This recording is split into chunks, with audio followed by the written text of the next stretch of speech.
हर हर महादेव। ओम शिवं नमस्तुभ्यं। ओम नमः शिवाय।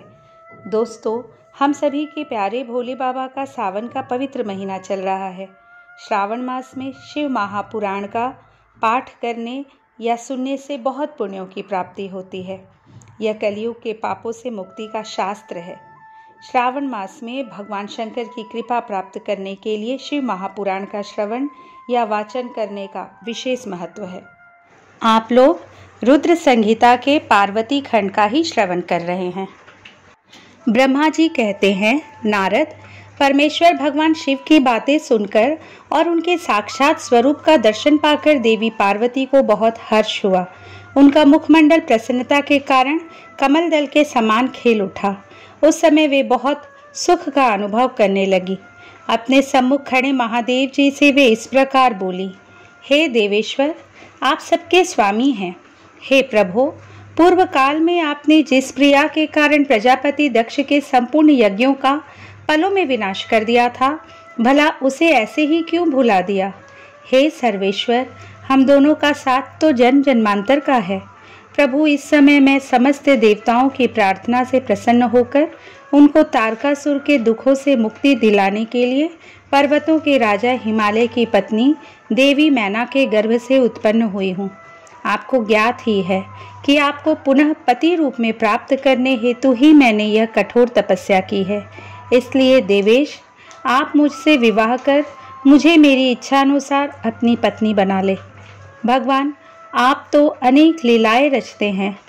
अब आप मेरे पिता शैलराज हिमालय और मेरी माता मैना के समक्ष चलकर उनसे मेरा हाथ मांग लीजिए।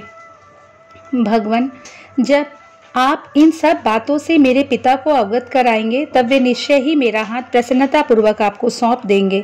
पूर्व जन्म में जब मैं प्रजापति दक्ष की पुत्री सती थी, उस समय मेरा और आपका विवाह हुआ था। तब मेरे पिता दक्ष ने ग्रहों की पूजा नहीं की थी। उस विवाह में ग्रह पूजन से संबंधित बहुत बड़ी त्रुटि रह गई थी। मैं यह चाहती हूँ कि इस बार शास्त्रोक्त विधि से हमारा विवाह संपन्न हो।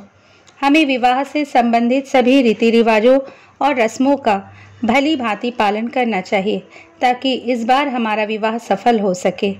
देवेश्वर, आप मेरे पिता हिमालय को इस संबंध में बताएं, ताकि उन्हें अपनी पुत्री की तपस्या के विषय में ज्ञात हो सके।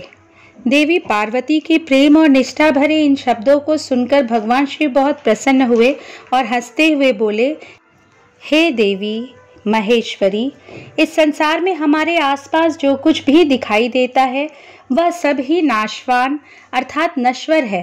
मैं निर्गुण परमात्मा हूँ। मैं अपने ही प्रकाश से प्रकाशित होता हूँ। मेरा अस्तित्व स्वतंत्र है। देवी, आप समस्त कर्मों को करने वाली प्रकृति हैं। आप ही महामाया है। आपने ही मुझे इस माया मोह के बंधनों में फंसाया है। मैंने इन सभी को धारण कर रखा है। कौन मुख्य ग्रह है, कौन ऋतु समूह है। हे देवी, आप और मैं दोनों ही सदैव अपने भक्तों को सुख देने के लिए ही अवतार ग्रहण करते हैं। आप सगुण और निर्गुण प्रकृति हैं। हे गिरिजे, मैं आपके पिता के पास आपका हाथ मांगने के लिए नहीं जा सकता, फिर भी आपकी इच्छा को पूरा करना मेरा कर्तव्य है। अतः आप जैसा कहेंगी मैं अवश्य करूँगा। महादेव जी के ऐसा कहने पर देवी पार्वती अति हर्ष का अनुभव करने लगी और शिव जी को भक्ति पूर्वक प्रणाम करके बोली, हे नाथ, आप परमात्मा हैं और मैं प्रकृति हूँ। हम दोनों का अस्तित्व स्वतंत्र एवं सगुण है, फिर भी अपने भक्तों की इच्छा पूरा करना हमारा कर्तव्य है। भगवान, मेरे पिता हिमालय से मेरा हाथ मांगकर उन्हें दाता होने का सौभाग्य प्रदान करें। हे प्रभु, आप तो जगत में भक्तवत्सल नाम से विख्यात है। मैं भी तो आपकी परम भक्त हूँ। क्या मेरी इच्छा को पूरा करना आपके लिए महत्वपूर्ण नहीं है? नाथ, हम दोनों जन्म जन्म से एक दूसरे के ही हैं। हमारा अस्तित्व एक साथ है। तभी तो आपका अर्धनारीश्वर रूप सभी मनुष्यों, ऋषि मुनियों एवं देवताओं द्वारा पूज्य है। मैं आपकी पत्नी हूँ। मैं जानती हूँ कि आप निर्गुण, निराकार और परब्रह्म परमेश्वर हैं। आप सदा अपने भक्तों का हित करने वाले हैं। आप अनेकों प्रकार की लीलाएं रचते हैं। भगवान, आप सर्वज्ञ हैं। मुझ दीन पर भी अपनी कृपा दृष्टि करिए और अनोखी लीला रचकर इस कार्य की सिद्धि कीजिए। नारद, ऐसा कहकर देवी पार्वती दोनों हाथ जोड़कर और मस्तक झुकाकर खड़ी हो गई। अपनी प्राणवल्लभा पार्वती की इच्छा का सम्मान करते हुए महादेव जी ने हिमालय से उनका हाथ मांगने हेतु अपनी स्वीकृति प्रदान कर दी। तत्पश्चात त्रिलोकीनाथ महादेव जी उस स्थान से अंतर्धान होकर अपने निवास कैलाश पर चले गए। कैलाश पर्वत पर पहुंचकर शिवजी ने प्रसन्नता पूर्वक सारा वृत्तांत नंदीश्वर सहित सभी गणों को सुनाया। यह जानकर सभी गण बहुत खुश हुए और नाचने गाने लगे। उस समय वहां महान उत्सव होने लगा। उस समय सभी खुश थे और आनंद का वातावरण था। ब्रह्मा जी बोले, हे महामुनि नारद, भगवान शिव के वहां से अंतर्धान हो जाने के उपरांत देवी पार्वती भी अपनी सखियों के साथ प्रसन्नता पूर्वक अपने पिता के घर की ओर चल दी। उनके आने का शुभ समाचार सुनकर देवी मैना और हिमालय बहुत प्रसन्न हुए और तुरंत सिंहासन से उठकर देवी पार्वती से मिलने के लिए चल दिए। उनके सभी भाई भी उनकी जय जयकार करते हुए उनसे मिलने के लिए आगे चले गए। देवी पार्वती अपने नगर के निकट पहुंची। वहां उन्होंने अपने माता पिता और भाइयों को नगर के मुख्य द्वार पर अपना इंतजार करते पाया। वे अत्यंत हर्ष से विभोर होकर उनका स्वागत करने के लिए खड़े थे। पार्वती ने हाथ जोड़कर उन्हें प्रणाम किया। हिमालय और मैना ने अपनी पुत्री को अनेकानेक आशीर्वाद देकर गले से लगा लिया। भाव विवल होकर उनकी आंखों से आंसू टपकने लगे। सभी उपस्थित लोगों ने उनकी मुक्त हृदय से प्रशंसा की। वे कहने लगे कि पार्वती ने उनके कुल का उद्धार किया है और अपने मनोवांछित कार्य की सिद्धि की है। इस प्रकार सभी प्रसन्न थे और उनकी प्रशंसा करते हुए नहीं थक रहे थे। लोगों ने सुगंधित पुष्पों, चंदन एवं अन्य सामग्रियों से देवी पार्वती का पूजन किया। इस शुभ बेला में उन पर स्वर्ग से देवताओं ने भी पुष्प वर्षा की तथा उनकी स्तुति की। तत्पश्चात बहुत आदर सहित उन्हें घर की ओर ले जाया गया और विधि विधान से उनका गृह प्रवेश कराया गया। ब्राह्मणों, ऋषि मुनियों, देवताओं और प्रजाजनों ने उन्हें अनेकों शुभ व उत्तम आशीर्वाद प्रदान किए। इस शुभ अवसर पर शैलराज हिमालय ने ब्राह्मणों एवं दीन दुखियों को दान दिया। उन्होंने ब्राह्मणों से मंगल पाठ भी कराया। उन्होंने पधारे हुए सभी ऋषि मुनियों, देवताओं और स्त्री पुरुषों का आदर सत्कार किया। तत्पश्चात हिमालय अपनी पत्नी मैना को साथ लेकर गंगा स्नान को चलने लगे। तभी भगवान शिव नाचने वाले नट का वेश धारण करके उनके समीप पहुंचे। उनके बाएं हाथ में सिंह और दाहिने हाथ में डमरू था और पीठ पर कथरी रखी थी। उन्होंने सुंदर लाल वस्त्र पहने थे। नाचने गाने में वे पूर्णतः मग्न थे। नट रूप धारण किए हुए शिवजी ने बहुत सुंदर नृत्य किया और अनेक प्रकार के गीत गा गाकर सभी का मन मोह लिया। नृत्य करते समय वे बीच बीच में शंख और डमरू भी बजा रहे थे और मनोरम लीलाएं कर रहे थे। उनकी इस प्रकार की मन को हरने वाली लीलाएं देखने के लिए पूरे नगर के स्त्री पुरुष, बच्चे बूढ़े वहां आ गए। नट रूपी भगवान शिव को नृत्य करते हुए देखकर और उनका गाना सुनकर सभी मंत्रमुग्ध हो गए। परंतु देवी पार्वती से भला यह कब तक छिपता। उन्होंने मन ही मन अपने प्रिय महादेव जी के साक्षात दर्शन कर लिए। शिव जी का रूप ही अलौकिक है। उन्होंने पूरे शरीर पर विभूति मल रखी थी और उनके शरीर पर त्रिशूल बना हुआ था। गले में हड्डियों की माला पहन रखी थी। उनका मुख सूर्य के तेज के समान शोभा पा रहा था। उनके गले में यज्ञोपवीत के समान नाग लटका हुआ था। त्रिलोकीनाथ भगवान शिव के सुंदर मनोहारी स्वरूप का हृदय में दर्शन कर लेने मात्र से ही देवी पार्वती हर्षातिरेक से बेहोश हो गई। वे जैसे उनके स्वप्न में कह रहे थे कि देवी अपना मनोवांछित वर मांगो। हृदय में विराजमान इस अनोखे स्वरूप को मन ही मन प्रणाम करके पार्वती ने कहा कि भगवान मेरे पति बन जाइए। तब देवेश्वर ने मुस्कुराते हुए तथास्तु कहा और उनके स्वप्न में अंतर्धान हो गए। जब उनकी आंखें खुली तो उन्होंने शिवजी को नट का रूप धारण किए वहां नाचते गाजते देखा। नट के रूप में स्वयं भक्तवत्सल भगवान शिव के नाच गाने से प्रसन्न होकर पार्वती की माता मैना सोने की थाली में रत्न, माणिक, हीरे और सोना लेकर उन्हें भिक्षा देने के लिए आई। उनका ऐश्वर्य देखकर शिवजी बहुत प्रसन्न हुए, परंतु उन्होंने इन सुंदर रत्नों और आभूषणों को लेने से इनकार कर दिया। वे बोले, देवी, भला मुझे रत्नों और आभूषणों से क्या लेना देना। यदि आप मुझे कुछ देना चाहती हैं तो अपनी कन्या का दान दे दीजिए। यह कहकर वे पुनः नृत्य करने लगे। उनकी बात सुनकर देवी मैना क्रोध से उफन उठी। वे उन्हें उसी समय वहां से निकालना चाहती थी कि तभी गिरिराज हिमालय भी गंगा स्नान करके वापस लौट आए। जब उनकी पत्नी मैना ने उन्हें सभी बातें बताई तो वे भी जल्द से जल्द नट को वहां से निकालने को तैयार हो गए। उन्होंने अपने सेवकों को नट को बाहर निकालने की आज्ञा दी, परंतु यह असंभव था। वे साक्षात शिव भले ही नट का रूप धारण किए हुए थे, परंतु उनका शरीर अद्भुत तेज से संपन्न था और वे परम तेजस्वी दिखाई दे रहे थे। उन्हें उठाकर निकाल फेंकना तो दूर की बात थी, उन्हें तो छूना भी कठिन था। तब उन्होंने मैना हिमालय को अनेक प्रकार की लीलाएं रचकर दिखाई।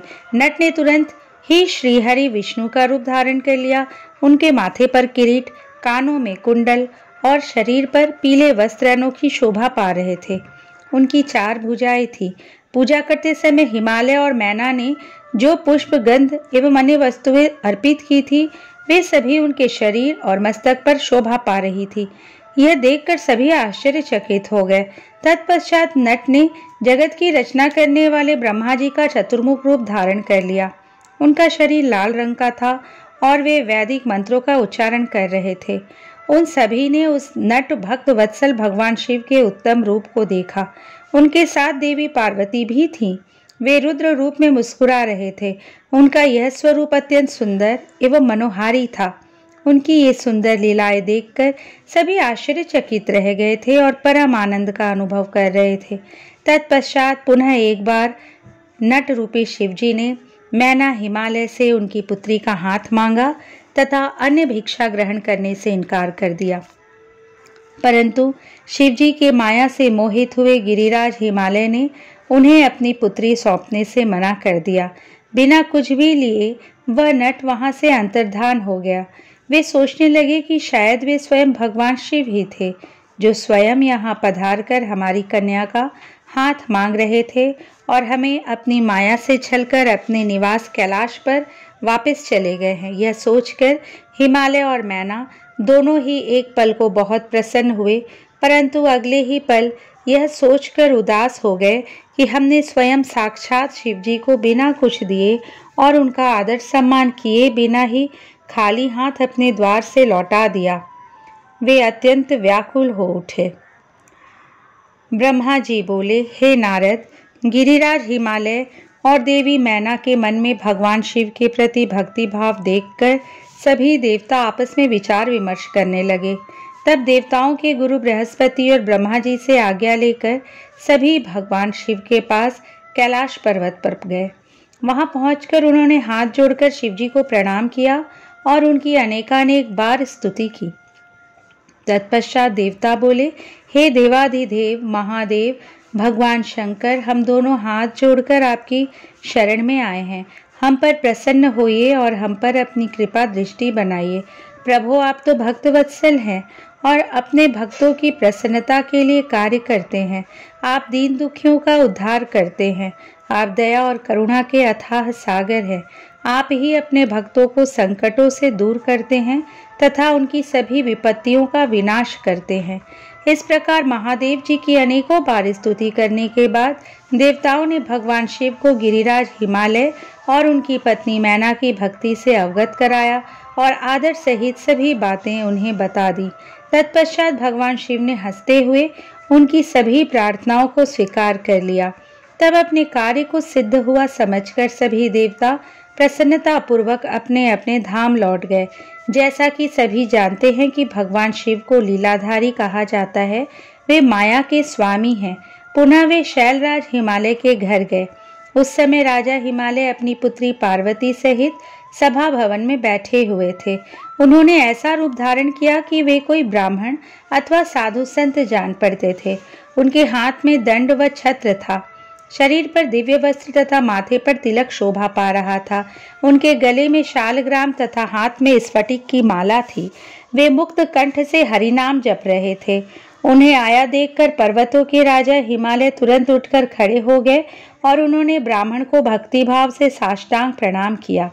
देवी पार्वती अपने प्राणेश्वर भगवान शिव को तुरंत पहचान गई। उन्होंने उत्तम भक्ति भाव से सिर झुकाकर उनकी स्तुति की।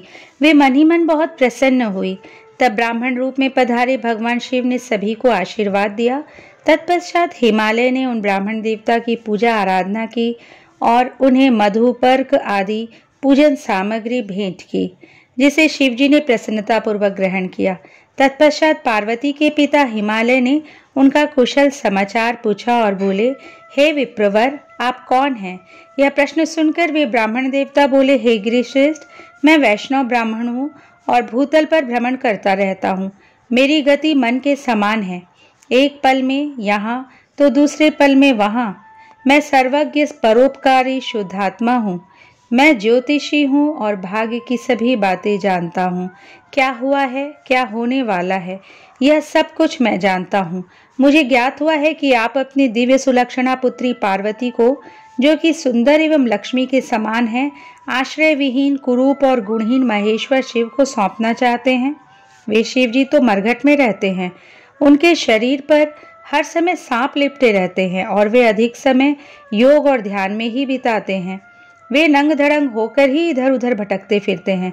उनके पास पहनने के लिए वस्त्र भी नहीं है। आज कोई उनके कुल के विषय में भी नहीं जानता है। वे स्वभाव से बहुत ही उग्र हैं। बात बात पर उन्हें क्रोध आ जाता है। वे अपने शरीर पर सदा भस्म लगाए रखते हैं। सिर पर उन्होंने जटाजूट धारण कर रखा है। ऐसे अयोग्य वर को, जिसमें अच्छा और रुचिकर कहने लायक कुछ भी नहीं है, आप क्यों अपनी पुत्री का जीवन साथी बनाना चाहते हैं? आपका यह सोचना कि शिव ही आपकी पुत्री के योग्य है सर्वथा गलत है। आप तो महान ज्ञानी हैं। आप नारायण कुल में उत्पन्न हुए हैं। भला आपकी सुंदर पुत्री को वरों की क्या कमी हो सकती है? उस परम सुंदरी से विवाह करने को अनेकों देशों के महान वीर, बलशाली, सुंदर, स्वस्थ राजा और राजकुमार सहर्ष तैयार हो जाएंगे। आप तो समृद्धिशाली हैं। आपके घर में भला किस वस्तु की कमी हो सकती है? परंतु शैलराज, जहां आप अपनी पुत्री को ब्याहना चाह रहे हैं, वे बहुत निर्धन हैं। यहाँ तक कि उनके भाई बंधु भी नहीं हैं। वे सर्वथा अकेले हैं। गिरिराज हिमालय, आपके पास अभी समय है, अतः आप अपने भाई बंधुओं, पुत्रों व अपनी प्रिय पत्नी मैना देवी से इस विषय में सलाह कर ले, परंतु अपनी पुत्री पार्वती से इस विषय में कोई सलाह ना ले, क्योंकि वे शिव के गुण दोषों के बारे में कुछ भी नहीं जानती हैं। ऐसा कहकर ब्राह्मण देवता, जो वास्तव में साक्षात भगवान शिव ही थे, हिमालय का आदर सत्कार ग्रहण करके आनंद पूर्वक वहां से अपने धाम को चले गए। ब्रह्मा जी बोले, ब्राह्मण के रूप में पधारे स्वयं भगवान शिव की बातों का देवी मैना पर बहुत प्रभाव पड़ा और वे बहुत दुखी हो गई। वे अपने पति हिमालय से कहने लगी कि इस ब्राह्मण ने शिव जी की निंदा की है। उसे सुनकर मेरा मन बहुत खिन्न हो गया है। जब भगवान शिव का रूप और शील सभी कुत्सित है तथा सभी उनके विषय में बुरा ही सोचते हैं और उन्हें मेरी पुत्री के सर्वथा अयोग्य मानते हैं, तो मैं अपनी प्रिय पुत्री का हाथ कदापि उनके हाथ में नहीं दूंगी। मुझे अपनी पुत्री अपने प्राणों से भी अधिक प्रिय है। यदि आपने मेरी बात नहीं मानी तो मैं इसी समय विष खा लूंगी और अपने प्राण त्याग दूंगी।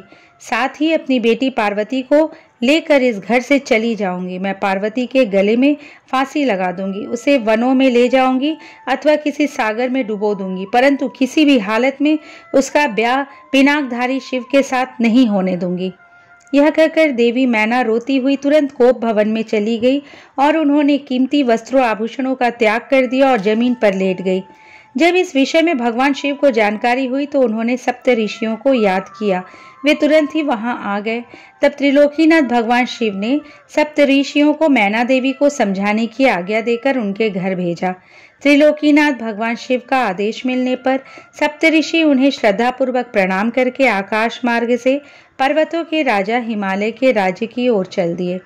सप्तऋषि जब हिमालय के नगर के निकट पहुंचे तो वहां का ऐश्वर्य देखकर उनकी प्रशंसा करने लगे। वे सातों ऋषि आकाश में सूर्य के समान चमकते हुए जान पड़ते थे। उन्हें आकाश मार्ग से आता देखकर हिमालय को बहुत आश्चर्य हुआ। शैलराज सोचने लगे कि इन तेजस्वी सप्त ऋषियों के आगमन से आज मेरा संपूर्ण राज्य धन्य हो गया। तभी सूर्य तुल्य तपस्वी सप्तऋषि आकाश से उतरकर पृथ्वी पर खड़े हो गए। गिरिराज हिमालय ने दोनों हाथ जोड़कर और अपना मस्तक झुकाकर आदरपूर्वक उन्हें प्रणाम किया और उनका पूजन तथा स्तुति की। तत्पश्चात गिरिराज हिमालय ने कहा कि आज मेरा घर आपके चरणों की रज पाकर पवित्र हो गया है। मेरा जीवन आपके दर्शनों से धन्य हो गया है। फिर आदरपूर्वक हिमालय ने सप्त ऋषियों को आसनों पर बैठाया। हिमालय बोले, आज मेरा जीवन सफल हो गया है। आज मेरा सम्मान इस संसार में बहुत बढ़ गया है। जिस प्रकार अनेकों तीर्थ के दर्शन को पुण्य कमाने का स्रोत माना जाता है, उसी प्रकार आज मैं भी पवित्र तीर्थों के समान वंदनीय हो गया हूँ। हे ऋषिगणों, आप साक्षात भगवान विष्णु के समान हैं। आपने हम दीनों के घर की शोभा बढ़ा दी है। आज मैं स्वयं को संसार का सबसे महत्वपूर्ण व्यक्ति मान रहा हूँ। यद्यपि मैं एक तुच्छ अदना सा मनुष्य हूँ, फिर भी मेरे योग्य कोई सेवा हो तो मुझे अवश्य बताएं। आपका कार्य करके मुझे हार्दिक प्रसन्नता होगी। सप्तऋषि कहने लगे, हे शैलराज, भगवान शिव इस संपूर्ण जगत के पिता हैं। वे निर्गुण और निराकार हैं। वे सर्वज्ञ हैं। वे ही परम ब्रह्म परमात्मा हैं और वे ही सर्वेश्वर हैं। वे ही इस जगत का आदि और अंत है। आप भली भांति त्रिलोकीनाथ भगवान शिव के विषय में सब कुछ जानते ही हैं। वे भक्त वत्सल हैं और सदा ही अपने भक्तों के अधीन हैं। तुम्हारी परम प्रिय पुत्री देवी पार्वती ने भगवान शिव को अपनी कठोर तपस्या से प्रसन्न करके अपना मनोवांछित वर प्राप्त कर लिया है। उन्होंने प्रभु शिव को पति रूप में पाने का वर प्राप्त किया है। जिस प्रकार भगवान शिव को इस जगत का पिता माना जाता है, उसी प्रकार शिवा जगत माता कही जाती है। अतः आप अपनी कन्या पार्वती का विवाह महात्मा शिव शंकर से कर दीजिए। ऐसा करके आपका जन्म सफल हो जाएगा और आप गुरुओं के भी गुरु बन जाएंगे। सप्त ऋषियों के ऐसे वचन सुनकर हिमालय बोले, हे महर्षियों, मेरा अहोभाग्य है जो आपने मुझे इस योग्य समझकर मुझसे यह बात कही। सच कहूँ तो मेरी हार्दिक इच्छा भी यही है कि मेरी पुत्री का विवाह भगवान शिव के साथ ही हो। परंतु एक परेशानी यह है कि कुछ दिनों पूर्व एक ब्राह्मण देव हमारे घर पधारे थे। उन्होंने भक्तवत्सल भगवान शिव के विषय में अनेक उल्टी सीधी बातें की। उस वैष्णव ब्राह्मण ने शिवजी की घोर निंदा की, उन्हें अमंगलकारी बताया। ये सब बातें सुनकर मेरी पत्नी देवी मैना की बुद्धि पलट गई है। उनका समस्त ज्ञान भ्रष्ट हो गया है। अब वे अपनी पुत्री पार्वती का विवाह परम योगी रुद्रदेव से कदापि नहीं करना चाहती है। हे सप्तऋषियों, वे जिद करके बैठी हैं कि वे अपनी पुत्री पार्वती का विवाह भगवान शिव से नहीं करेंगी। इसलिए वे लड़ झगड़ कर सभी आभूषणों तथा राजसी वस्त्रों को त्याग कर कोप भवन में जाकर लेट गई है। मेरे बहुत समझाने पर भी वे कुछ नहीं समझ रही है। आपसे सच सच अपने दिल की इच्छा कहूँ तो उन वैष्णव ब्राह्मण की बातें सुनकर अब मैं भी नहीं चाहता कि मेरी पुत्री का विवाह शिव जी से हो। नारद, इस प्रकार भगवान शिव की माया से मोहित होकर गिरिराज हिमालय ने ये सब बातें कहीं और यह कहकर चुप हो गए। तब सप्तऋषियों ने कोप भवन में लेटी हुई मैना देवी को समझाने के लिए देवी अरुंधति को भेजा। अपने पति की आज्ञा पाकर देवी अरुंधति उस कोप भवन में पहुंची, जहां देवी मैना रुष्ट होकर पृथ्वी पर लेटी हुई थी और पार्वती उनके पास ही बैठकर उन्हें समझा रही थी। साध्वी अरुंधति बड़े ही मधुर स्वर में बोली, देवी मैना, उठिए, मैं अरुंधति और सप्त ऋषि तुम्हारे घर पधारे हैं। देवी अरुंधति को वहां अपने कक्ष में देखकर देवी मैना उठकर बैठ गई और साक्षात लक्ष्मी के समान उन परम तेजस्विनी को देखकर उनके चरणों में अपना सिर रखकर बोली, आज हमारे घर में ब्रह्मा जी की पुत्रवधू और महर्षि वशिष्ठ की पत्नी अरुंधति सहित सप्त ऋषियों ने पधारकर हमें किस पुण्य का फल दिया है। आपके आने से हमारा कुल धन्य हो गया है। मैं आपसे यह जानना चाहती हूँ कि आपके इस तरह यहाँ आने का क्या उद्देश्य है। देवी मैना के ऐसा कहने पर देवी अरुंधति मुस्कुराई और उन्हें समझाकर कोप भवन से बाहर उस स्थान पर ले गई जहाँ सप्त ऋषियों सहित गिरिराज हिमालय बैठे हुए थे। सब देवी मैना को वहां आया देखकर श्रेष्ठ और परम ज्ञानी सप्तर्षि भगवान शिव को मन में स्मरण कर समझाने लगे। सप्त ऋषि बोले, हे शैलराज, तुम अपनी पुत्री पार्वती का विवाह त्रिलोकीनाथ भक्तवत्सल भगवान शिव से कर दो। वे तो सर्वेश्वर हैं, वे कभी भी किसी से याचना नहीं करते। जगत की रचना के स्रोत ब्रह्मा जी ने तारकासुर को यह वरदान दिया है कि केवल शिवपुत्र के हाथों ही उसका वध होगा। इस समय तारकासुर के कारण तीनों लोकों में हाहाकार मचा हुआ है। उसने देवराज इंद्र सहित सभी देवताओं को स्वर्ग से निकाल दिया है, साथ ही वह निर्दोष लोगों का भी शत्रु बना बैठा है। साधुओं और ऋषि मुनियों को यज्ञ नहीं करने देता तथा उनकी पूजा उपासना को तारकासुर के सैनिक समय समय पर नष्ट कर देते हैं। उन्होंने सभी के जीवन को कष्टकारी बना रखा है। इस संसार में व्याप्त बुराइयों और दुष्प्रवृत्तियों के विनाश के लिए ही संहारक रुद्रदेव का पुत्र ही सबसे उपयुक्त है। उस वीर और बलवान पुत्र की प्राप्ति के लिए आवश्यक है कि भगवान शिव विवाह कर ले। इसलिए ब्रह्मा जी ने भगवान शिव से विवाह करने की प्रार्थना की है। यह सर्वविदित है कि भगवान शिव परम योगी हैं और विवाह के लिए उत्सुक नहीं हैं। तुम्हारी पुत्री पार्वती ने भगवान शिव की कठोर तपस्या करके शिव को अपना पति बनाने के लिए वर प्राप्त किया था। यही कारण है कि महादेव जी देवी पार्वती का पाणी ग्रहण करना चाहते हैं। सप्त ऋषियों की यह बात सुनकर हिमालय विनय पूर्वक बोले, हे ऋषिगण, आपकी बातें सही हैं, परंतु जहाँ तक मैं जानता हूँ शिव जी के पास न तो रहने के लिए घर है, ना ही कोई नाते रिश्तेदार है और ना ही बंधु बांधव है। उनके पास कोई राजपाट भी नहीं है और न ही वे ऐश्वर्य और विलासिता का जीवन ही जीते हैं। आप वेद विधाता ब्रह्मा जी के पुत्र हैं, इसलिए मैं आपका आदर और सम्मान करता हूँ। आप परम ज्ञानी हैं और यह जानते हैं कि जो पिता काम, मोह, भय अथवा लोभ के कारण अपनी कन्या का विवाह अयोग्य वर से कर देते हैं, वे मरने के बाद नरक के भागी होते हैं। इसलिए मैं ऐसा कोई कार्य नहीं करना चाहता जिससे मैं नरक का भागी बनूं। मैं अपनी प्रिय पुत्री पार्वती का विवाह स्वेच्छा से कभी भी शूलपाणी शिव के साथ नहीं करूंगा। यही मेरा और मेरी पत्नी मैना दोनों का फैसला है।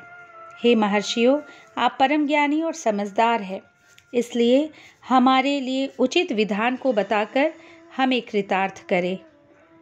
ब्रह्मा जी बोले, हे नारद, हिमालय के कहे वचनों को सुनकर महर्षि वशिष्ठ बोले, हे शैलराज, भगवान शंकर इस संपूर्ण जगत के पिता हैं और देवी पार्वती इस जगत की जननी हैं।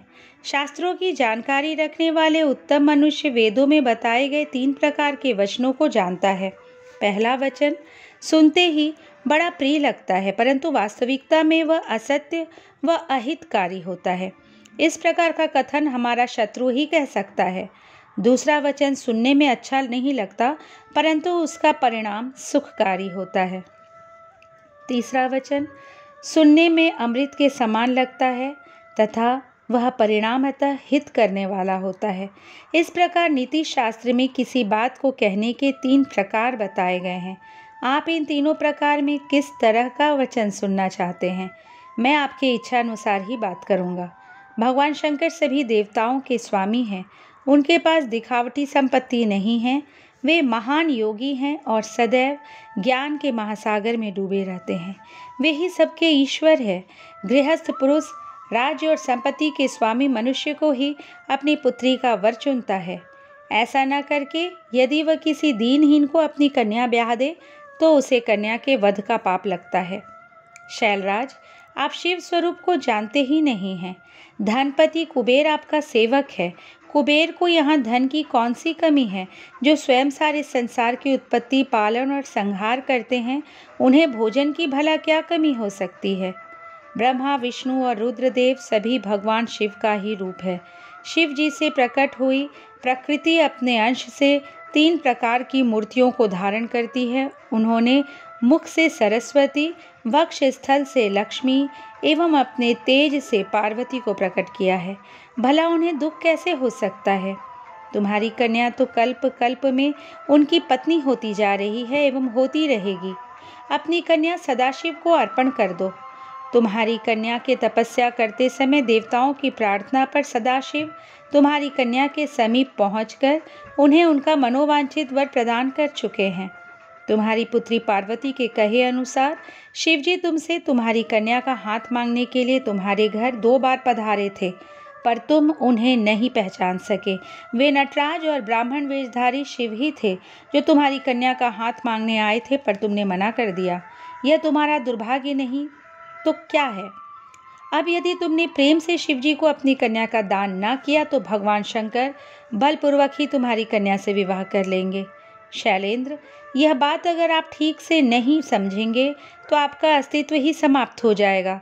आपको शायद ज्ञात नहीं है कि पूर्व में देवी शिवा ने ही प्रजापति दक्ष की पत्नी के गर्भ से जन्म लिया था और सती के नाम से प्रसिद्ध हुई थी।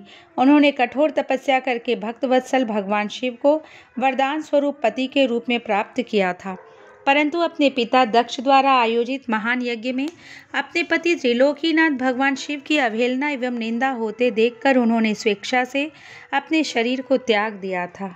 वही साक्षात जगदम्बा इस समय आपकी पत्नी मैना के गर्भ से प्रकट हुई है और कल्याण में भगवान शिव को जन्म जन्मांतर की भांति पति के रूप में पाना चाहती है। अतः गिरिराज हिमालय, आप स्वयं अपनी इच्छा से अपनी पुत्री का हाथ महादेव जी के हाथों में सौंप दीजिए। इन दोनों का साथ इस जगत के लिए मंगलकारी है। शैलराज, यदि आप स्वेच्छा से शिवजी व देवी पार्वती का विवाह नहीं करेंगे तो पार्वती स्वयं अपने आराध्य भगवान शिव के धाम कैलाश पर्वत चली जाएंगी। आपकी प्रिय पुत्री पार्वती की इच्छा का सम्मान करते हुए ही भगवान शिव स्वयं आपसे पार्वती का हाथ मांगने के लिए वेश बदलकर आपके घर आए थे, परंतु आपने उनको नहीं पहचाना और अपनी कन्या देने से इनकार कर दिया। आपके शिखर पर तपस्या के लिए पधारे भगवान शिव की देवी पार्वती ने जब सेवा की थी तो आप भी उनके इस निर्णय में उनके साथ थे। आपकी आज्ञा प्राप्त करके ही देवी पार्वती भगवान शिव को पति रूप में पाने की इच्छा लेकर तपस्या करने हेतु वन में गई थी।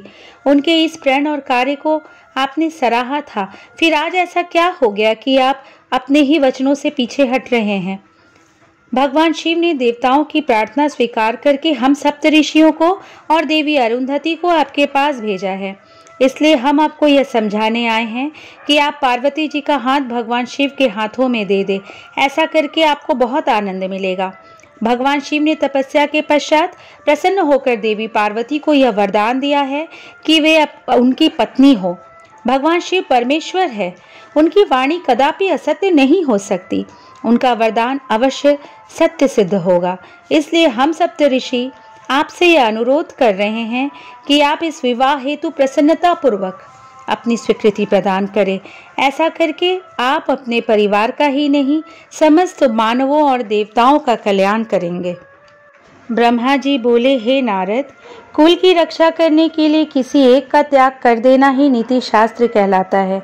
जिस प्रकार राजा अनरण्य ने अपने राजपाट संपत्ति और अपने परिवार की रक्षा के लिए अपनी पुत्री का विवाह एक ब्राह्मण से कर दिया था, इसी प्रकार लोक कल्याण के लिए आपको भी स्वीकृति दे ही देनी चाहिए। राजा अनरण्य के बारे में सुनकर शैलराज हिमालय ने पूछा, हे महर्षि, मैं राजा अनरण्य की कथा सुनना चाहता हूँ। गिरिराज हिमालय के ऐसे वचन सुनकर मुनि वशिष्ठ बोले, हे पर्वतराज, महाराजा मनु की 14वीं संतान इंद्रासावर्णी के वंश में ही राजा अनरण्य का जन्म हुआ था। वे भगवान शिव के परम भक्त थे। 7 द्वीपों पर उनका राज था। राजा अनरण्य ने भृगु मुनि को अपना आचार्य बनाकर 100 यज्ञ पूर्ण कराए थे। राजा अनरण्य की 5 रानियां, 100 पुत्र व एक साक्षात लक्ष्मी स्वरूपा परम सुंदरी कन्या थी, जिसका नाम पद्मा था। पद्मा इकलौती पुत्री होने के कारण बहुत लाडली थी। राजा अनरण्य और उनकी 5 रानियां पद्मा को बहुत प्यार करते थे। राजा बहुत ही सरल, न्यायप्रिय व उदार थे। देवताओं द्वारा स्वर्ग का सिंहासन दिए जाने पर उन्होंने उसे ग्रहण करने से इनकार कर दिया था। जब राजा अनरण्य की प्रिय पुत्री पद्मा विवाह के योग्य हुई तो राजा अनरण्य को उसकी विवाह की चिंता सताने लगी। पद्मा के लिए योग्य वर की खोज शुरू हुई। चारों दिशाओं में सुयोग्य वर की तलाश की जा रही थी। अनेकों राजाओं को पत्र लिखे गए। एक दिन संयोगवश देवी पद्मा वन में विहार के लिए अपनी सखियों के साथ गई हुई थी। वहां तपस्या करके लौट रहे ऋषि पिप्पलाद की दृष्टि पद्मा नाम की एक उस सुंदर स्त्री पर पड़ गई। वे उसकी सुंदरता पर मोहित हो गए।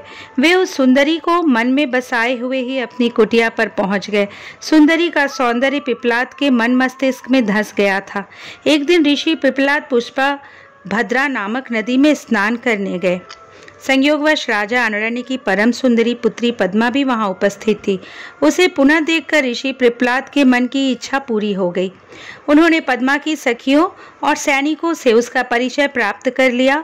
वहीं कुछ मनुष्यों ने ऋषि की हंसी उड़ाते हुए कहा कि ऋषि जी, आपका मन देवी पद्मा पर मुग्ध हो गया है, तो आप महाराज से उन्हें मांग क्यों नहीं लेते।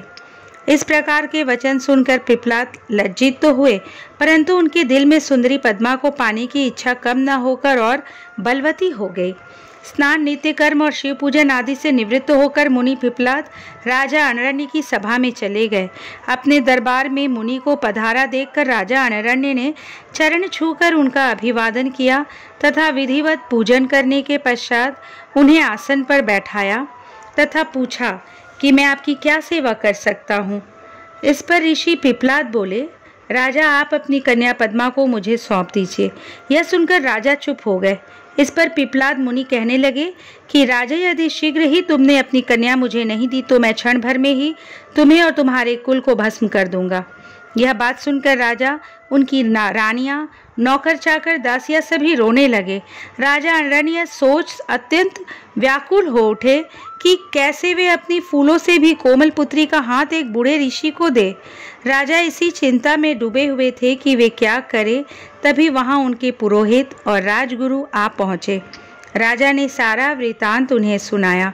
इस पर राजगुरु बोले कि राजन, आपको अपनी कन्या का विवाह किसी से तो करना ही है, तो क्यों न उसका विवाह ऋषि पिप्पलाद से ही कर दिया जाए।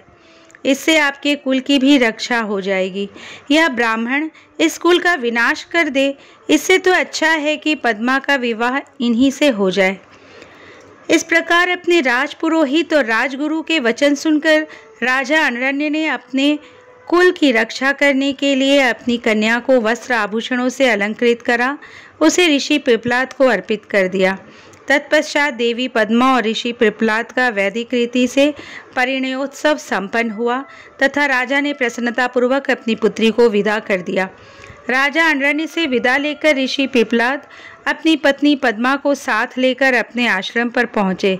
इस शोक में कि हमने अपनी पुत्री को एक वनवासी बूढ़े को सौंप दिया है, राजा अनरण्य राजपाट छोड़कर वन में चले गए। अपने पति और पुत्री की याद में रो रो कर रानी ने अपने प्राण त्याग दिए। उनके घर परिवार में चारों ओर दुख ही दुख था। राजा अनरण्य ने शिव कृपा से शिवलोक को प्राप्त किया। तत्पश्चात उनके पुत्र कीर्तिमान ने राज्य किया और उनके कुल का नाम चारों ओर फैला।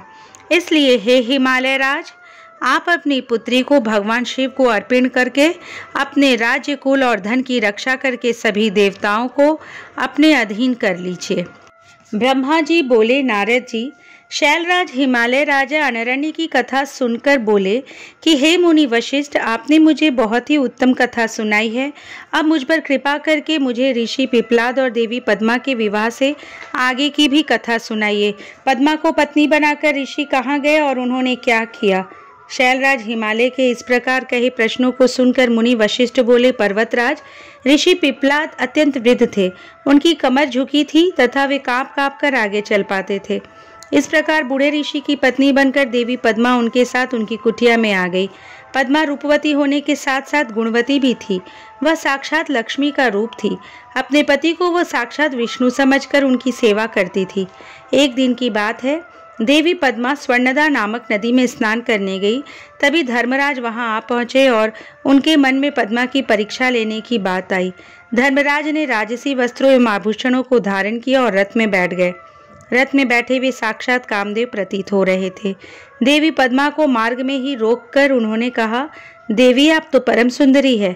आपकी सुंदरता को देखकर तो चांद भी शर्मा जाए। आप तो राजरानी बनने योग्य है। आप इस भयानक जंगल में उस बूढ़े पिप्पलाद के साथ क्या कर रही हैं? वह बूढ़ा तो मृत्यु के पास है। देवी, आप उसको त्याग कर मेरे साथ चले। मैं आपको अपने हृदय में स्थान दूंगा। आप मेरी रानी बनकर राज करेंगी। आपकी सेवा करने के लिए हजारों दासियां होंगी जो आपकी हर आज्ञा को शिरोधार्य करेंगी। मैं स्वयं आपका दास बनकर रहूंगा। यह कहकर धर्मराज रथ से नीचे उतरकर देवी पद्मा का हाथ पकड़ने हेतु आगे बढ़े। यह देखकर पद्मा क्रोधित हो गई और पीछे हटकर जोर से बोली, अरे मूर्ख, अज्ञानी, अधर्मी, पापी दूर हट जा, यदि तूने मुझे स्पर्श भी किया तो तू नष्ट हो जाएगा। तू काम में अंधा होकर मेरे पतिव्रत धर्म को भ्रष्ट करना चाहता है। तू क्या सोचता है कि तेरा यह राजसी रूप और धन देखकर मैं अपने परम पूज्य महातेजस्वी ऋषि पिपलाद को त्याग दूंगी? नहीं, कदापि नहीं। याद रख, यदि तू मुझे बुरी नजर से देखेगा तो भस्म हो जाएगा। देवी पद्मा के शाप को सुनकर धर्मराज भयभीत हो गए। उन्होंने तुरंत राजा का वेश त्याग दिया और अपने असली रूप में आकर बोले, माता, मैं धर्म हूँ, मैं ज्ञानियों का गुरु हूँ और हर स्त्री को सदैव अपनी माता मानता हूँ। मैंने यह सब आपकी परीक्षा लेने के लिए ही किया है। मेरा जन्म ही इसलिए हुआ है कि मैं धर्मात्मा मनुष्यों की धर्म संबंधी परीक्षा लेकर उन्हें धर्म में दृढ़ करूं। परंतु देवी, आपने मुझे शाप दे दिया है, अब मेरा क्या होगा? यह कहकर धर्मराज चुप हो गए। तब देवी पद्मा ने कहा, हे धर्मराज, आप तो इस संसार के सभी जीवों के कर्मों के साक्षी हैं। फिर मेरी परीक्षा लेने के लिए आपको यह सब ढोंग करने की क्या आवश्यकता थी? अब तो शब्द मेरे मुंह से निकल चुके हैं। जिस प्रकार कमान से निकला तीर कमान में वापस नहीं आ सकता, उसी प्रकार मेरा शाप मिथ्या नहीं हो सकता। धर्म आपके 4 पाद हैं। सतयुग में तुम्हारे 4 पाद होंगे, त्रेता युग में 3 पाद होंगे और द्वापर युग में 2 पाद होंगे। कलयुग में 1 भी पाद नहीं होगा, परंतु जब पुनः सतयुग शुरू होगा तो तुम्हारे 4 पाद पूर्व की भांति वापस आ जाएंगे। पद्मा के वचनों को सुनकर धर्मराज प्रसन्न हो गए और कहने लगे, देवी, आप धन्य हैं, आप अति पतिव्रता है, आपका अपने पति से अटूट प्रेम है, आप सदा ही उनके चरणों से प्रेम करोगी। मैं आपके पतिव्रत धर्म से प्रसन्न होकर आपको वरदान देता हूँ कि आपके पति जवान हो जाए तथा उनकी जवानी स्थिर रहे। वे मार्कंडे के समान दीर्घायु हो, कुबेर के समान धनवान तथा इंद्र के समान सुंदर एवं वैभव संपन्न हो। देवी, आपको शीघ्र ही 10 पुत्रों की प्राप्ति होगी जो कि गुणवान व दीर्घायु होंगे। यह कहकर धर्म अंतर्धान हो गए और देवी पद्मा अपने घर वापस आ गई। उसने घर पहुंचकर देखा तो उसके पति धर्म के वरदान के अनुसार जवान हो गए थे। उनके घर में सुख विलास की सभी वस्तुएं मौजूद थी। इस प्रकार पिपलाद और पद्मा सुख पूर्वक जीवन व्यतीत करने लगे। कुछ समय पश्चात देवी पद्मा को 10 पुत्रों की प्राप्ति हुई, जिन्हें पाकर दंपति का जीवन खुशियों से भर गया। ब्रह्मा जी बोले, नारद, महर्षि वशिष्ठ ने राजा अनरण्य की पुत्री पद्मा और ऋषि पिपलाद के विवाह तथा धर्मराज द्वारा पद्मा को प्रदान किए गए वरदान की कथा सुनाकर कि पिपलाद स्थिर रहने वाले यौवन के स्वामी होंगे, इंद्र के समान सुंदर व वैभव से संपन्न होंगे और 10 सर्वगुण संपन्न पुत्रों की उन्हें प्राप्ति होगी। शैलराज हिमालय से कहा कि राजन, मैं आपसे प्रार्थना करता हूँ कि आपके और आपकी पत्नी मैना के मन में जो भी नाराजगी है उसे भूलकर आप अपनी पुत्री पार्वती का विवाह त्रिलोकीनाथ महादेव जी के साथ कर दे। आज से 1 सप्ताह बाद का मुहूर्त, जब रोहिणी नक्षत्र में चंद्रमा अपने पुत्र बुध के साथ लग्न में स्थित होंगे, अत्यंत शुभ है। मार्गशीर्ष माह के सोमवार को लग्न में सभी शुभ ग्रहों की दृष्टि होगी। उस समय बृहस्पति भी सौभाग्य के वश में होंगे। ऐसे शुभ मुहूर्त में अपनी पुत्री पार्वती, जो कि साक्षात जगदम्बा का अवतार है, का पाणी ग्रहण भक्त वत्सल भगवान शिव से कर देने पर आप अपने आप को धन्य समझेंगे। यह कहकर ज्ञान शिरोमणि मुनि वशिष्ठ चुप हो गए। उनकी बात सुनकर मैना और हिमालय आश्चर्यचकित रह गए और अन्य पर्वतों से बोले, गिरिराज मेरु, मंदराचल, मैनाक, गंधमादन, सह्य, विंध्य, आप सभी ने मुनिराज वशिष्ठ के वचनों को सुना है। कृपया आप सब मुझे यह बताइए कि इन परिस्थितियों में मुझे क्या करना चाहिए। आप सभी इस संबंध में मुझे अपने विचारों से अवगत कराइए। शैलराज हिमालय के कहे इन वचनों को सुनकर सभी पर्वतों ने आपस में विचार विमर्श किया और बोले, हे गिरिराज हिमालय, इस समय ज्यादा सोच विचार करने से कुछ नहीं होगा। अच्छा यही है कि हम सप्तऋषियों द्वारा कही गई बात को मानकर देवी पार्वती का विवाह शिवजी से करा दे, क्योंकि वास्तव में पार्वती का जन्म ही देवताओं के कार्यों को पूरा करने के लिए हुआ है। अतः हमें शीघ्र ही उनकी अमानत उनके हाथों में सौंपकर अपनी जिम्मेदारियों से मुक्त हो जाना चाहिए। तब सुमेरु तथा अन्य पर्वतों की बात सुनकर हिमालय प्रसन्न हुए और देवी पार्वती भी मन ही मन मुस्कुराने लगी। देवी अरुंधति ने भी विविध प्रकार की कथाओं को सुनाकर पार्वती की माता मैना को समझाने का प्रयत्न किया। मैना जब समझ गई तो बहुत प्रसन्न हुई और उन्होंने सभी को उत्तम भोजन कराया। उनके मन का सारा संदेह और भय दूर हो गया। शैलराज हिमालय ने दोनों हाथ जोड़कर उन सप्त ऋषियों से कहा कि आपकी बातों को सुनकर मेरे मन का सारा शक दूर हो गया है। मैं भली भांति जान गया हूँ कि शिवजी ही ईश्वरों के भी ईश्वर अर्थात सर्वेश्वर हैं। वे इस जगत के कण कण में व्याप्त हैं। वे अतुलनीय हैं। इस संसार की हर वस्तुएं एवं हर प्राणी उन्हीं का है। यह कहकर हिमालय ने अपनी पुत्री पार्वती का हाथ पकड़कर उसे सप्तऋषियों के पास खड़ा कर दिया और बोले कि आज से मेरी पुत्री शिवजी की अमानत है। वे जब चाहे इसे यहाँ से ले जा सकते हैं।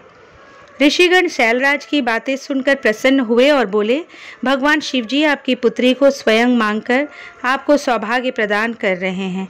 यह कहकर वे ऋषिगण पार्वती को आशीर्वाद देने लगे और बोले, देवी आपका कल्याण हो तथा आपके गुणों में निरंतर वृद्धि हो। आप शिवजी की अर्धांगिनी बनकर उनका जीवन खुशियों से भर दे। सप्तऋषियों ने सुविचार करके 4 दिनों के बाद का शुभ मुहूर्त विवाह के लिए निकाला। तब शैलराज हिमालय और देवी मैना से आज्ञा लेकर वे सप्तऋषि देवी अरुंधति सहित वहां से भगवान शिव के पास चले गए। ब्रह्मा जी बोले, हे मुनि श्रेष्ठ नारद, शैलराज हिमालय और मैना से विदा लेकर सप्तऋषि भगवान शिव के निवास स्थल कैलाश पर्वत पर पहुँचे। वहां पहुंचकर उन्होंने दोनों हाथ जोड़कर शिवजी को प्रणाम किया और उनकी भक्ति भाव से स्तुति की। तत्पश्चात उन्होंने कहना आरंभ किया, हे देवाधिदेव महादेव परमेश्वर महाप्रभु महेश्वर, हमने गिरिराज हिमालय और मैना को समझा दिया है। वे इस संबंध को स्वीकार कर चुके हैं। उन्होंने पार्वती का वाग्दान कर दिया है। हे प्रभु, अब आप अपने पार्षदों तथा देवताओं के साथ बारात लेकर हिमालय के यहाँ जाइए और देवी पार्वती का पाणी ग्रहण संस्कार करिए। भगवान, आप वेदोक्त रीति से पार्वती को अपनी पत्नी बना लीजिए। सप्तऋषियों का यह वचन सुनकर त्रिलोकीनाथ भगवान शिव बहुत प्रसन्न हुए और बोले, हे ऋषिगण, मैं विवाह के रीति रिवाजों के संबंध में कुछ नहीं जानता। आप लोगों ने पूर्व में विवाह की जो रीति देखी हो अथवा इस विषय में आप जो कुछ जानते हो कृपया मुझे बताएं। भगवान शिव के इस शुभ वचन को सुनकर सप्तऋषि बोले, भगवान, आप सर्वप्रथम श्री हरि विष्णु एवं सृष्टिकर्ता ब्रह्मा जी को उनके पुत्रों एवं पार्षदों सहित यहाँ बुला लीजिए। सभी ऋषि मुनियों, यक्ष गंधर्वों, किन्नरों, सिद्ध गणों एवं देवराज इंद्र सहित सभी देवताओं और अप्सराओं को अपने विवाह में आमंत्रित करें। वे सब मिलकर इस विवाह को सफल आयोजन करेंगे। ऐसा कहकर सप्तऋषि भगवान शिव से आज्ञा लेकर उनकी भक्ति भाव से स्तुति करते हुए प्रसन्नता पूर्वक अपने धाम को चले गए। नारद जी ने पूछा, हे तात महाप्राज्ञ, कृपा कर अब आप मुझे यह बताइए कि सप्तऋषियों के वहां से चले जाने पर हिमालय ने क्या किया। ब्रह्मा जी बोले, नारद, जब वे सप्तऋषि हिमालय से विदा लेकर कैलाश पर्वत पर चले गए तो हिमालय ने अपने सगे संबंधियों एवं भाई बंधुओं को आमंत्रित किया। जब सभी वहां एकत्रित हो गए तब ऋषियों की आज्ञा के अनुसार हिमालय ने अपने राजपुरोहित श्री गर्ग जी से लग्न पत्रिका लिखवाई। उसका पूजन अनेक सामग्रियों से करने के पश्चात उन्होंने लग्न पत्रिका भगवान शंकर के पास भिजवा दी। गिरिराज हिमालय ने बहुत से नाते रिश्तेदार लग्न पत्रिका को लेकर कैलाश पर्वत पर गए। वहां पहुंचकर उन्होंने त्रिलोकीनाथ भगवान शिव के मस्तक पर तिलक लगाया और उन्हें लग्न पत्रिका दे दी। शिवजी ने उनका खूब आदर सत्कार किया। तत्पश्चात वे सभी वापस लौट आए। शैलराज हिमालय ने देश के विविध स्थानों पर रहने वाले अपने सभी भाई बंधुओं को इस शुभ अवसर पर आमंत्रित किया। सबको निमंत्रण भेजने के पश्चात हिमालय ने अनेकों प्रकार के रत्नों, वस्त्रों और बहुमूल्य आभूषणों तथा विभिन्न प्रकार की बहुमूल्य देने योग्य वस्तुओं को संग्रहित किया। तत्पश्चात उन्होंने विभिन्न प्रकार की खाद्य सामग्री, चावल, आटा, गुड़, शक्कर, दूध, दही, घी, मक्खन, मिठाइयाँ तथा पकवान आदि एकत्रित किए ताकि बारात का उत्तम रीति से आदर सत्कार किया जा सके। सभी खाद्य वस्तुओं को बनाने के लिए अनेकों हलवाई लगा दिए गए। चारों ओर उत्तम वातावरण था। शुभ मुहूर्त में गिरिराज हिमालय ने मांगलिक कार्यों का शुभारंभ किया। घर की स्त्रियां मंगल गीत गाने लगी। हर जगह उत्सव होने लगे। देवी पार्वती का संस्कार कराने के पश्चात वहां उपस्थित नारियों ने उनका श्रृंगार किया। विभिन्न प्रकार के सुंदर वस्त्रों एवं आभूषणों से विभूषित पार्वती देवी साक्षात जगदम्बा जान पड़ती थी। उस समय अनेक मंगल उत्सव और अनुष्ठान होने लगे। अनेकों प्रकार के साज श्रृंगार से सुशोभित होकर स्त्रियां इकट्ठी हो गई। शैलराज हिमालय भी प्रसन्नतापूर्वक निमंत्रित बंधु बांधवों की प्रतीक्षा करने लगे और उनके पधारने पर उनका यथोचित आदर सत्कार करने लगे। लोकोचार रीतियां होने लगी। गिरिराज हिमालय द्वारा निमंत्रित सभी बंधु बांधव उनके निवास पर पधारने लगे। गिरिराज सुमेरु अपने साथ विभिन्न प्रकार की मणियों और महारत्नों को उपहार के रूप में लेकर आए। मंदराचल, अस्ताचल, मलयाचल, उदयाचल, निषद, दुर्धर, करवीर, गंधमादन, महेंद्र, पारियात्र, नील, त्रिकुट, चित्रकूट, कोंच, पुरुषोत्तम, सनील, वेंकट, श्रीशैल, गोकामुख, नारद, विंध्य, कालंजर, कैलाश तथा अन्य पर्वत दिव्य रूप धारण करके अपने अपने परिवारों को साथ लेकर इस शुभ अवसर पर पधारे। सभी देवी पार्वती और शिव जी को भेंट करने के लिए उत्तम वस्तुएं लेकर आए। इस विवाह को लेकर सभी बहुत उत्साहित थे। इस मंगलकारी अवसर पर शौण, भद्रा, नर्मदा, गोदावरी, यमुना, ब्रह्मपुत्र, सिंधु, विपाशा, चंद्रभागा, भागीरथी, गंगा आदि नदियां भी नर नारी का रूप धारण करके अनेक प्रकार के आभूषणों एवं सुंदर वस्त्रों से सज धज कर शिव पार्वती का विवाह देखने के लिए आई। शैलराज हिमालय ने उनका खूब आदर सत्कार किया तथा सुंदर उत्तम स्थानों पर उनके ठहरने का प्रबंध किया। इस प्रकार शैलराज की पूरी नगरी जो शोभा से संपन्न थी पूरी तरह भर गई। विभिन्न प्रकार के बंधनवारों एवं ध्वज पताकाओं से यह नगर सजा हुआ था। चारों ओर चंदोवे लगे हुए थे। विभिन्न प्रकार की नीली पीली रंग बिरंगी प्रभा नगर की शोभा को और भी बढ़ा रही थी। ब्रह्मा जी बोले, हे मुनिश्रेष्ठ नारद, शैलराज हिमालय ने अपने नगर को बारात के स्वागत के लिए विभिन्न प्रकार से सजाना शुरू कर दिया। हर जगह की सफाई का विशेष ध्यान रखा गया। सड़कों को साफ कराया गया और उन पर छिड़काव कराया गया। तत्पश्चात उन्हें बहुमूल्य साधनों से सुसज्जित एवं शोभित किया गया। प्रत्येक घर के दरवाजे पर केले का मांगलिक पेड़ लगाया गया। आम के पत्तों को रेशम के धागे से बांधकर सुंदर बंदरवारें बनाई गई। विभिन्न प्रकार की सुगंधित फूलों से हर स्थान को सजाया गया। सुंदर तोरणों से घर को शोभायमान किया गया। चारों ओर का वातावरण अत्यंत सुगंधित था। वहां का दृश्य दिव्य और अलौकिक था। विश्वकर्मा को गिरिराज हिमालय ने आदरपूर्वक बुलाया और उन्हें एक दिव्य मंडप की रचना करने को कहा। वह मंडप 10,000 योजन लंबा और चौड़ा था। वह दिव्य मंडप 40,000 कोस के विस्तृत क्षेत्र में फैला हुआ था। विश्वकर्मा, जो कि देवताओं के शिल्पी कहे जाते हैं, ने उत्तम मंडप की रचना करके अपनी कुशलता एवं निपुणता का परिचय दिया। यह मंडप अद्भुत जान पड़ता था। उस मंडप में अनेकों प्रकार के स्थावर जंगम पुष्प तथा स्त्री पुरुषों की मूर्तियां बनाई गई थी, जो कि इतनी सुंदर थी कि यह निश्चित कर पाना कठिन था कि कौन ज्यादा सुंदर एवं मनोरम है। वहां जल में, थल में तथा थल में जल दिखाई दे रहा था। कोई भी मनुष्य इस कलाकृति को देखकर यह नहीं जान पा रहा था कि यहाँ जल है या थल। विभिन्न प्रकार के जानवरों की कलाकृतियां जीवंत बनाई गई थी। अपनी सुंदरता से जड़ हृदय को मोहित करते सारस कहीं सरोवर में पानी पीते दिखाई देते थे तो कहीं जंगलों में सिंह ऐसे लग रहे थे मानो अभी दहाड़ना शुरू कर देंगे। नृत्य करने की मुद्रा में बनाई गई स्त्री पुरुषों की मूर्तियों को देखकर ऐसा लगता था मानो वाकई नर नारी नृत्य कर रहे हों। द्वार पर खड़े द्वारपाल हाथों में धनुष बाण लेकर ऐसे खड़े थे जैसे सचमुच अभी बाणों की वर्षा शुरू कर देंगे। इस प्रकार सभी कृत्रिम वस्तुएं बहुत ही सुंदर एवं मनोहर थी, जो कि बिल्कुल जीवंत लगती थी। द्वार के मध्य में देवी महालक्ष्मी की सुंदर मूर्ति की स्थापना की गई थी, जिन्हें देखकर ऐसा लगता था मानो क्षीर सागर से निकलकर साक्षात लक्ष्मी देवी वहां आ गई हो। वे सभी शुभ लक्षणों से युक्त दिखाई दे रही थी। मंडप में विभिन्न स्थानों पर हाथियों की कलाकृतियां भी बनाई गई थी। कई स्थानों पर घोड़े घुड़सवारों सहित खड़े थे तो कहीं सुंदर अद्भुत दिव्य रथ जिन पर सफेद अश्व जुते हुए थे। मंडप के मुख्य द्वार पर नंदीश्वर, जो कि शिव जी की सवारी है, की मूर्ति बनाई गई थी, जो कि स्फटिक मणि के समान चमक रही थी। उसके ऊपर दिव्य पुष्पक विमान की रचना की गई थी, जिसे पल्लवों और सफेद चामरों से सजाया गया था।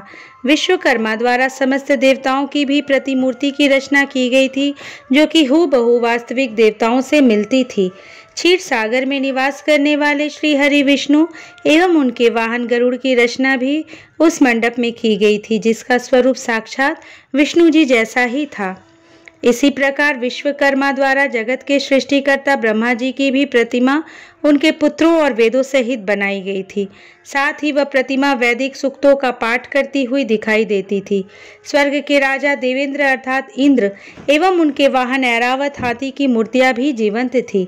इस प्रकार विश्वकर्मा द्वारा बनाई गई सभी कलाकृतियां कला का अद्भुत नमूना थी, जो कि दिव्य एवं मनोरम थी, जिन्हें देखकर यह जान पाना अत्यंत मुश्किल ही नहीं नामुमकिन था कि वे असली हैं या फिर नकली। देवताओं के शिल्पी विश्वकर्मा द्वारा रचित यह दिव्य मंडप आश्चर्यों से युक्त एवं सभी को मोहित कर देने वाला था। तत्पश्चात शैलराज हिमालय की आज्ञा के अनुसार विश्वकर्मा ने देवताओं के रहने के लिए कृत्रिम लोकों का निर्माण किया, जो कि अद्भुत थे। साथ ही उनके बैठने के लिए दिव्य सिंहासनों की भी रचना की गई। ब्रह्मा जी के रहने के लिए विश्वकर्मा ने सत्यलोक की रचना की, जो दीप्ति से प्रकाशित हो रहा था। तत्पश्चात श्री हरि विष्णु के लिए बैकुंठ का निर्माण किया गया। देवराज इंद्र के लिए समस्त ऐश्वर्यों से संपन्न दिव्य स्वर्गलोक की रचना की गई। अन्य देवताओं के लिए भी उन्होंने सुंदर एवं अद्भुत भवनों की रचना की। देवताओं के शिल्पी विश्वकर्मा ने पलक झपकते ही इस अद्भुत कार्य को मूर्त रूप दे दिया। सभी देवताओं के रहने हेतु उनके दिव्य लोकों जैसे कृत्रिम लोकों का निर्माण करने के पश्चात विश्वकर्मा ने भक्तवत्सल भगवान शिव के ठहरने हेतु एक सुंदर मनोरम एवं अद्भुत घर का निर्माण किया। यह भवन भगवान शिव के कैलाश स्थित धाम के अनुरूप ही था। वहां शिव चिन्ह शोभा पाता था। यह भवन परम उज्जवल दिव्य प्रभापुंज से सुभाषित उत्तम और अद्भुत था। इस भवन की सभी ने बहुत प्रशंसा की, यहाँ तक कि स्वयं भगवान शिव भी उसे देखकर आश्चर्यचकित हो गए और विश्वकर्मा की इन रचनाओं को उन्होंने बहुत सराहा। विश्वकर्मा की यह रचना अद्भुत थी। इस प्रकार जब सुंदर एवं दिव्य मनोरम मंडप की रचना हो गई और सभी देवताओं के ठहरने के लिए यथा योग्य लोकों का भी निर्माण कर दिया गया, तो शैलराज हिमालय ने विश्वकर्मा को बहुत बहुत धन्यवाद दिया। तत्पश्चात हिमालय प्रसन्नतापूर्वक भगवान शिव के शुभ आगमन की प्रतीक्षा करने लगे। नारद, इस प्रकार मैंने वहाँ का सारा वृत्तांत तुम्हें सुना दिया है। अब आप और क्या सुनना चाहते हैं? नारद जी बोले, हे महाप्रज्ञ, हे विदाता, आपको नमस्कार है। आपने अपने श्रीमुख से मुझे अमृत के समान दिव्य और अलौकिक कथा को सुनाया है। अब मैं भगवान चंद्रमौली के मंगलमय वैवाहिक जीवन का सार सुनना चाहता हूँ, जो कि समस्त पापों का नाश करने वाला है। भगवान कृपा कर मुझे यह बताइए कि जब शैलराज हिमालय द्वारा भेजी गई लग्न पत्रिका महादेव जी को प्राप्त हो गई, तो महादेव जी ने क्या किया? प्रभु, इस अमृत कथा को सुनाने की कृपा कीजिए। ब्रह्मा जी बोले, हे मुनि श्रेष्ठ नारद, लग्न पत्रिका को पाकर भगवान शिव ने मन में बहुत हर्ष का अनुभव किया। लग्न पत्रिका लेकर आए शैलराज ने बंधु बांधवों का उन्होंने यथा योग्य आदर सत्कार किया। तत्पश्चात उन्होंने इस लग्न पत्रिका को पढ़कर स्वीकार किया तथा पत्रिका लेकर आए हुए लोगों को आदर सम्मान से विदा किया। तब शिवजी प्रसन्नतापूर्वक सप्त ऋषियों से बोले कि मुनियों, आपने मेरे लिए इस शुभ कार्य का संपादन किया है और मैंने इस विवाह हेतु अपनी स्वीकृति प्रदान कर दी है, अतः आप सभी मेरे विवाह में सादर आमंत्रित है। भगवान शिव के शुभ वचन सुनकर ऋषिगण बहुत प्रसन्न हुए और उनको आदरपूर्वक प्रणाम करके अपने धाम को चले गए। जब ऋषिगण कैलाश पर्वत से चले गए, तब भक्तवत्सल भगवान शिव ने तुम्हारा स्मरण किया। तुम अपने सौभाग्य की प्रशंसा करते हुए तुरंत उनसे मिलने उनके धाम पहुंच गए। शिव जी के श्री चरणों में तुमने मस्तक झुकाकर प्रणाम किया और वहां हाथ जोड़कर खड़े हो गए। भगवान शिव बोले, हे नारद, तुम्हारे दिए गए उपदेश से प्रभावित होकर ही देवी पार्वती ने घोर तपस्या की और उससे प्रसन्न होकर मैंने उन्हें अपनी पत्नी बनाने का वरदान दे दिया है। पार्वती की भक्ति ने मुझे वश में कर लिया है। अब मैं उनके साथ विवाह करूंगा। सप्त ऋषियों ने शैलराज हिमालय को संतुष्ट कर इस विवाह की स्वीकृति प्राप्त कर ली है और हिमालय की ओर से लग्न पत्रिका भी आ चुकी है। आज से 7वें दिन मेरे विवाह का दिन सुनिश्चित हुआ है। इस अवसर पर महान उत्सव होगा। अतः तुम श्रीहरि, ब्रह्मा, सब देवताओं, मुनियों और सिद्धों को मेरी ओर से निमंत्रण भेजो और उनसे कहो कि वे लोग उत्साह और प्रसन्नता पूर्वक सज धज कर अपने अपने परिवार के साथ सादर मेरे विवाह में पधारे। नारद, भगवान शिव की आज्ञा पाकर आपने हर जगह जाकर आदर पूर्वक सबको इस विवाह में पधारने का निमंत्रण दे दिया। तत्पश्चात भगवान शिव के पास आकर उन्हें सारी जानकारी भी दे दी। तब भगवान शिव भी आदर पूर्वक सब देवताओं के पधारने की प्रतीक्षा करने लगे। भगवान शिव के सभी गण संपूर्ण दिशाओं में नाचने गाने लगे। सभी ओर उत्सव होने लगा। निमंत्रण पाकर अति प्रसन्नता से सज धज कर भगवान श्री हरि विष्णु भी श्री लक्ष्मी और अपने दल बल को साथ लेकर कैलाश पर्वत पर जा पहुंचे। वहां पधार कर उन्होंने भक्तिभाव से भगवान शिव को प्रणाम किया और प्रभु की आज्ञा लेकर अपना स्थान ग्रहण किया। तत्पश्चात मैं भी सपत्नीक अपने पुत्रों सहित भगवान शिव के विवाह में सम्मिलित होने के लिए पहुंचा। भगवान शिव को प्रणाम करके मैंने भी वहां आसन ग्रहण कर लिया। इसी प्रकार सब देवता, देवराज इंद्र और आदि सभी अपने अपने गणों एवं परिवारों के साथ सुंदर वस्त्रों और बहुमूल्य आभूषणों से शोभायमान होकर वहां पहुंच गए। सिद्ध, चारण, गंधर्व, ऋषि, मुनि सब सहर्ष विवाह में सम्मिलित होने के लिए कैलाश पर पहुंच गए। अप्सराएं नृत्य करने लगी और देव नारियां गीत गाने लगी। त्रिलोकीनाथ भगवान शिव ने स्वयं आगे बढ़कर सभी अतिथियों का सहर्ष सादर सत्कार किया। उस समय कैलाश पर्वत पर बहुत अनोखा और महान उत्सव होने लगा। सभी देवगण हर कार्य को कुशलता के साथ संपन्न कर रहे थे, मानो उनका अपना ही कार्य हो। प्रसन्नता पूर्वक सातों मातृकाएं शिव जी को आभूषण पहनाने लगी। लोकोचार रीतियां करके भगवान शिव की आज्ञा से विष्णु आदि सभी देवता वर यात्रा अर्थात बारात ले जाने की तैयारी करने लगे। सातों माताओं ने भगवान शिव का श्रृंगार किया। उनके मस्तक पर तीसरा नेत्र मुकुट बनाया गया, चंद्रकला का तिलक लगाया गया। उनके गले में पड़े दोनों सांपों को उन्होंने और ऊंचा कर लिया और वे इस प्रकार प्रतीत होने लगे मानो सुंदर कुंडल हो। इसी प्रकार सभी अंगों पर सांप लिपट गए जो आभूषण की सी शोभा देने लगे। सारे अंगों पर चिता की भस्म रमा दी गई, वह चंदन के समान चमक उठी। वस्त्र के स्थान पर सिंह तथा हाथी की खाल को उन्होंने ओढ़ लिया। इस प्रकार श्रृंगार से सुशोभित होकर भगवान शिव दुल्हा बनकर तैयार हो गए। उनके मुखमंडल पर जो आभा सुशोभित हो रही थी उनका वर्णन करना कठिन है।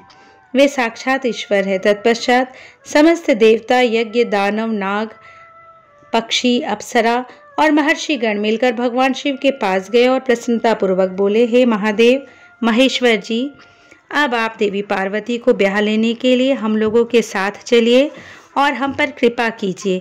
तत्पश्चात क्षीर सागर के स्वामी श्री हरि विष्णु भगवान शिव को आदर पूर्वक नमस्कार कर बोले, हे देवाधिदेव महादेव भक्तवत्सल, आप सदैव ही अपने भक्तों के कार्यों को सिद्ध करते हैं।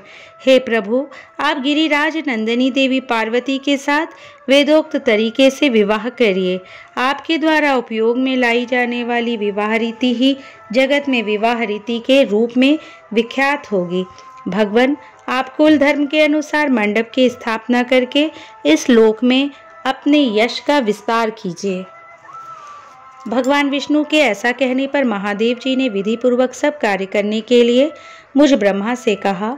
तब मैंने श्रेष्ठ मुनियों कश्यप, अत्रि, वशिष्ठ, गौतम, भागुरी, गुरु, कर्म, बृहस्पति, शक्ति, जमदग्नि, पराशर, मार्कंडेय, अगस्त्य, च्यवन, गर्ग, शिलापाक, अरुणपाल, अकृतश्रम, शिलाद, दधीचि, उपमन्यु, भरद्वाज, अकृत व्रण, पिपलाद, कुशिक, कौत्स तथा शिष्यों सहित व्यास आदि उपस्थित ऋषियों को बुलाकर भगवान शिव की प्रेरणा से विधि पूर्वक आभ्युदय कर्म कराए।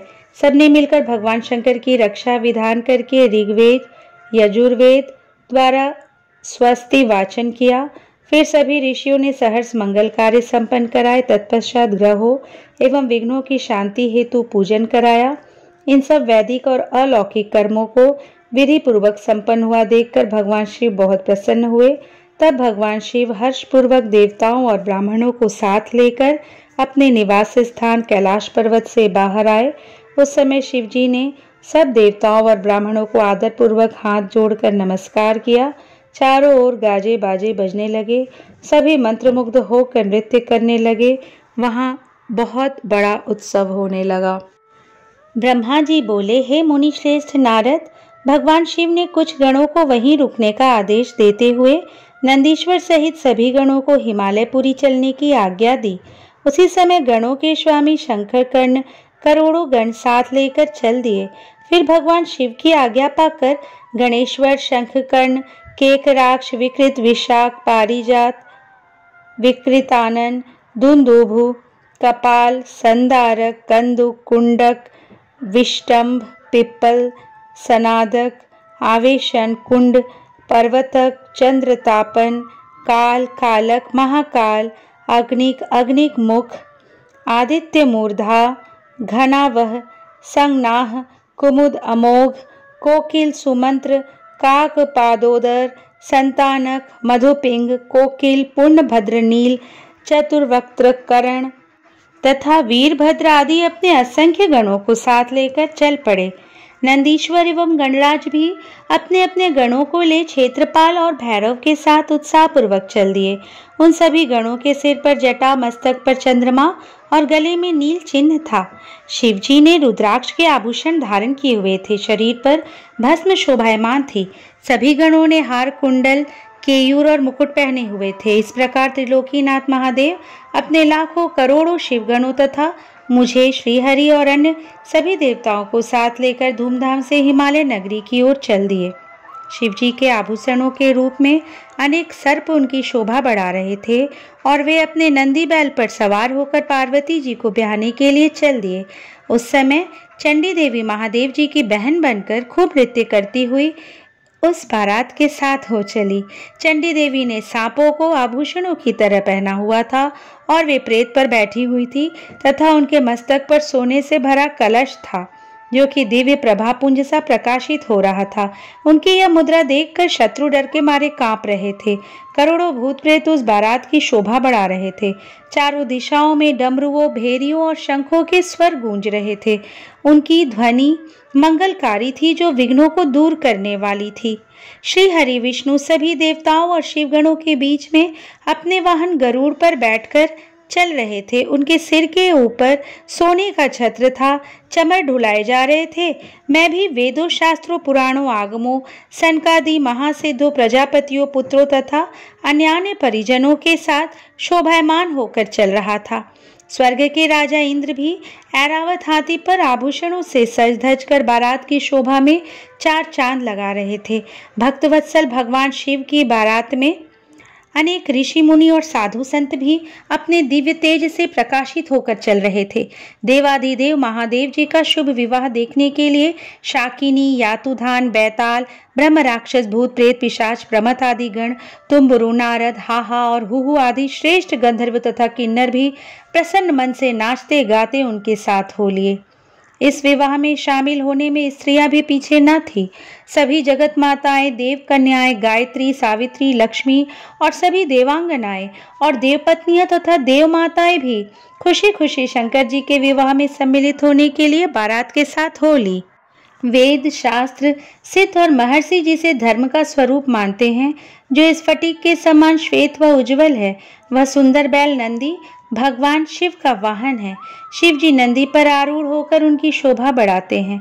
भगवान शिव की यह छवि बड़ी मनोहारी थी। वे सज धज कर समस्त देवताओं, ऋषि मुनियों, शिवगणों, भूत प्रेतों, माताओं के सानिध्य में अपनी विशाल बारात के साथ अपनी प्राण वल्लभा देवी पार्वती का पाणी ग्रहण करने के लिए सानंद होकर अपने ससुर गिरिराज हिमालय की नगरी की ओर पग बढ़ा रहे थे। वे सब मदमस्त होकर नाचते गाते हुए हिमालय के भवन की तरफ बढ़े जा रहे थे। हिमालय की तरफ बढ़ते समय उनके ऊपर आकाश से पुष्पों की वर्षा हो रही थी। बारात का वह दृश्य बहुत ही मनोहारी लग रहा था। चारों दिशाओं में शहनाइयां बज रही थी और मंगल गान गूंज रहे थे। उस बारात का अनुपम दृश्य सभी पापों का नाश करने वाला तथा सच्ची आत्मिक शांति प्रदान करने वाला था।